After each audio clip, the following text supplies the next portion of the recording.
We can stop with saying that there's democracy in this country.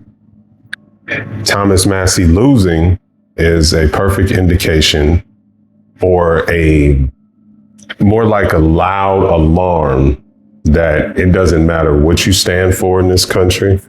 It doesn't matter what you do, who you do it for, unless it's for a certain group to appease another group. Big money is going to be the deciding factor in this country until people choose to stop it. Now, the problem is the arrogance that the Zios have shown, and just how scared a lot of these other Republicans are to speak out, just goes to show you that everybody wants to keep their position. Am I surprised that he lost? I legit am surprised that he lost. Like, I felt that in that district, with the stronghold that he has, with a questionable candidate that everybody knows is funded by the Zios, everybody knows that this is going to be a money race. And the fact that this turns out to be the most expensive congressional race in U.S. history, in Kentucky at that. We're not talking New York, California, Florida, Chicago, or Illinois. You know, I'm just thinking of like places where there's a strong foothold of economics, or even Texas, you know, in terms of Zio influence plus economics and other factors. He just flat out lost. And then the other part that stood out to me was the demographics for the voting outcomes. When you look at the percentages, most of those that got him in this opponent, Gallerine, elected, were the boomers. It's that 65 and up people. Again, it's the same ones consistently. It's that generation that has hitched its wagon to this whole Christian Zionism thing, Christian nationalism, white nationalism, and all conflated in the terms of America first. When I sit there and think about, if I was somebody who votes and you really believed in this system, you believed in this two-party system, and this is your first time voting, what incentive do you have to want to vote again? That's where the boomers come in, because they're the most loyal in terms of those that'll vote. They're the most loyal in terms of those that'll keep their eyes glued to Fox News, CNN, just legacy media in general.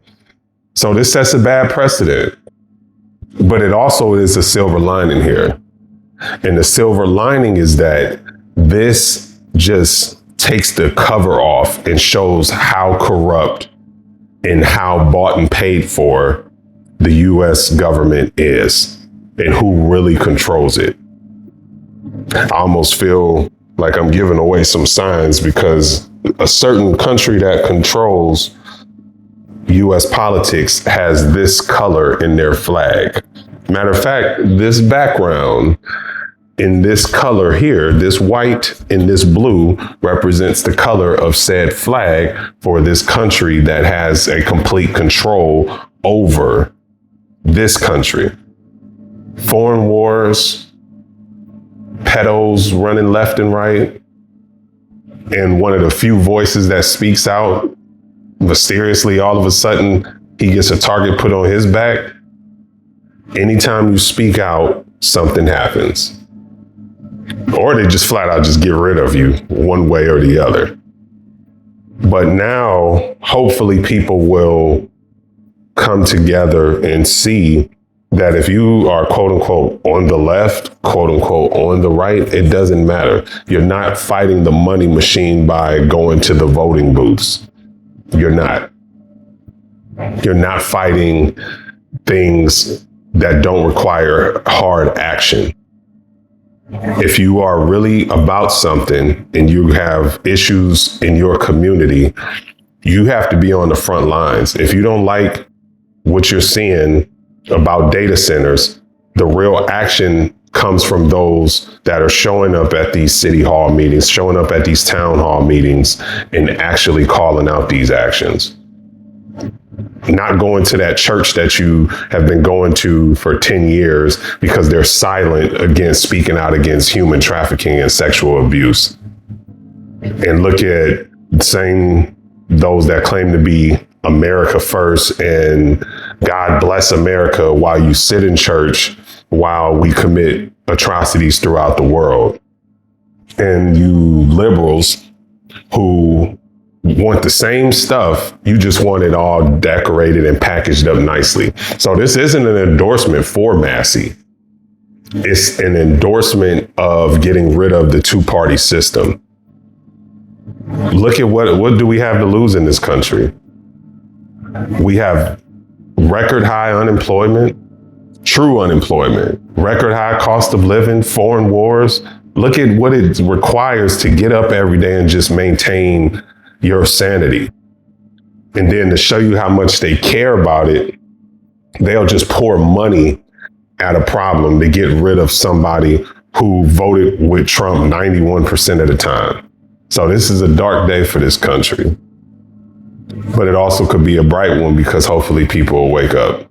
I don't know. At this point, something's got to give because you keep doing things the same way, you get insanity.